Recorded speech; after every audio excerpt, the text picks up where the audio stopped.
परिवार के लोग भी मेरे बिना नहीं रह पाएंगे। लोगों की मदद करने के लिए कोई नहीं आया, न जीता हुआ बाढ़ में आया, न हारा हुआ बाढ़ में आया। यहाँ की जनता तो चिता के भी हार लगी। महागठबंधन में कई नेता टिकट नहीं मिलने से नाराज हो गए हैं, कई बागी हो गए और निर्दलीय अपना नामांकन भर दिया। इसमें सबसे ज्यादा चर्चित नाम है परिहार से निर्दलीय नामांकन दाखिल करने वाली ऋतु जायसवाल का। इस बार उनका टिकट काट दिया गया, उनकी जगह डॉक्टर स्मिता पुर्वे को टिकट दिया गया है। इसके बाद भी ऋतु जायसवाल ने राजद आला कमान से स्मिता पुर्वे को कहीं और से टिकट देकर खुद के लिए टिकट देने की खूब गुहार लगाई, लेकिन राजद ने उनकी बात नहीं सुनी। इसके बाद उन्होंने निर्दलीय नामांकन कर दिया। इतना ही नहीं, अब ऋतु जायसवाल राजद के लिए मुसीबत बनती हुई नजर आ रही है। दरअसल ऋतु जायसवाल इन दिनों राजद पर कई बड़े आरोप भी लगाते हुए नजर आ रही है। ऋतु जायसवाल ने सीतामढ़ी के परिहार विधानसभा सीट से निर्दलीय नामांकन दाखिल किया है। बीते दिन सभा को संबोधित करते हुए ऋतु जायसवाल फूट फूट कर रोने लगी। उन्होंने कहा कि परिहार के लोग मेरे बिना नहीं रह पाएंगे और मैं उनके बिना नहीं जी पाऊंगी। परिवार के लोग भी मेरे बिना नहीं रह पाएंगे। मैंने 10 साल में परिवार को जिया है। जब बाढ़ आया था मैं अपने पंचायत की मुखिया थी, लेकिन पंचायत में लोगों की मदद करने के लिए कोई नहीं आया।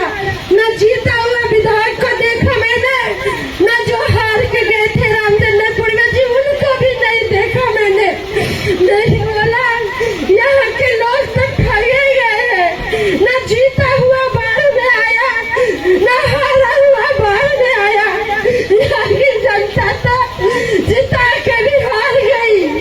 यहाँ की जनता तो जिता के भी हार गई।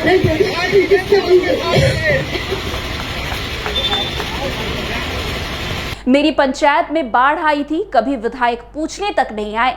ना जीता हुआ कोई विधायक आया और ना हारा हुआ कोई आया। मैं तो यहाँ की जनता को जिताकर भी हार गई। टिकट कटने के बाद उन्होंने राजद के खिलाफ मोर्चा भी खोल दिया है। ऋतु जायसवाल ने अपने सोशल मीडिया पर एक पोस्ट साझा किया है, जिसमें उन्होंने राजद के अंदर देर रात के अंधेरे में चोरी छिपे टिकट बांटे जाते हैं, इसका आरोप लगाया है। परिहार से निर्दलीय चुनाव लड़ने का निर्णय मेरे लिए कोई आसान फैसला नहीं था। मैं चाहती थी कि मैं चुप बैठ जाती, पार्टी ने बहुत कुछ दिया है और आगे चलकर कुछ ना कुछ दे ही देती, लेकिन पार्टी के अंदर दलालों के बढ़ते वर्चस्व को रोकने के लिए ये कदम मुझे उठाना पड़ा। इतना ही नहीं, ऋतु जायसवाल ने यह भी स्पष्ट किया है कि 2020 के विधानसभा चुनाव में मैं परिहार से राजद के टिकट पर चुनावी मैदान में उतरी थी, लेकिन जिस परिवार ने राजद के साथ गद्दारी की अंततः उसे ही इस बार टिकट दिया गया है। अगर पार्टी ने परिहार से किसी अन्य जमीनी कार्यकर्ताओं को टिकट दिया होता तो मैं पीछे हट जाती और उनका समर्थन करती, लेकिन जिन्हें टिकट दिया गया है उनका कोई आधार ही नहीं है। ऋतु जायसवाल ने यह भी आरोप लगाया है कि करोड़ों रुपए में जो है परिहार सीट बेची गई है। वैसे आपको बता दें कि 2020 लोकसभा चुनाव में ऋतु जायसवाल शिवहर लोकसभा क्षेत्र से राजद की प्रत्याशी थी। वो लवली आनंद से चुनाव हार गई थी। इससे पहले 2020 में परिहार से राजद के टिकट पर चुनाव में थी। ये चुनाव बीजेपी की गायत्री देवी से हारी थी। ये चुनाव ऋतु जायसवाल को याद रहेगा, तब वो जेडीयू में थी। 2020 के विधानसभा चुनाव में जेडीयू से टिकट नहीं मिलने पर राजद में शामिल होकर टिकट भी हासिल कर ली थी। हालांकि वहां से टिकट की दावेदारी रामचंद्र पुर्वे की पत्नी रंजना पुर्वे थी। उस चुनाव में रामचंद्र पुर्वे ने राजद प्रत्याशी ऋतु जायसवाल की जो है रालोसपा प्रत्याशी अनवर हुसैन की मदद की थी। उसके बाद चुनावी मंच पर उन्हें साझा भी किया गया था, लेकिन अब ऋतु जायसवाल ने जो है राजद के खिलाफ मोर्चा खोल दिया है।